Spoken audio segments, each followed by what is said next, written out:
Good morning, ma'am. May I know which editorials are worth going through in today's newspaper? Yes, absolutely. There's a very important editorial in the Hindu's opinion section today. So come, let's have a look. The editorial is The Upskilling Gap, Why Women Risk Being Left Behind by AI. With 10 hours less per week for self-development than men, India's working women need flexible learning and time-saving policies to compete. Now, the article highlights how women are being left behind in the upskilling gap, especially in the age of AI and automation. And due to the burden of a double shift, in India, women spend significantly more time than men of unpaid care work such as cooking, cleaning, childcare, and elder care. Even working women perform most household duties after paid work hours. This limits the time, energy, and opportunity available for skill development, digital learning, and career advancement. Data shows that women work longer total hours than men when paid and unpaid work are combined, yet their labor remains largely invisible and undervalued. The gender gap is unpaid work is widest during prime working ages, directly affecting women's participation in the labor force. As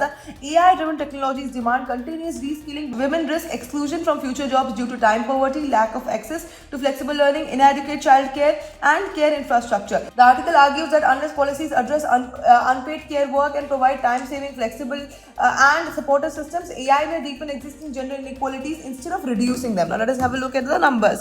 As 2025 ends, Indians are consumed by two anxieties: whether artificial intelligence will take over their jobs, or whether the future will belong to 80-hour work weeks or the right to disconnect after work hours. But the millions of working women, near 80-hour work week is already a lived reality for them, as their work day continues long after office hours, filled with unrecognized and unpaid labor.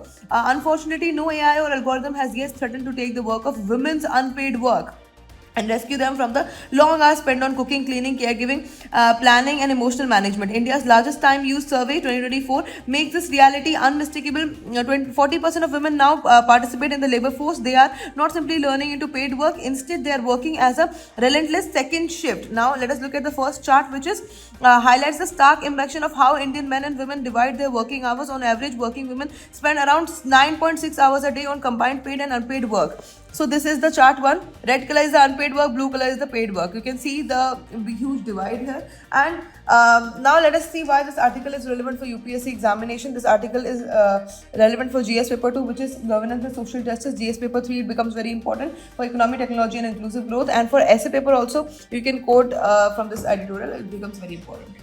For a deeper analysis of this editorial, please go watch our DNA video. And that is it for today. Thank you for watching.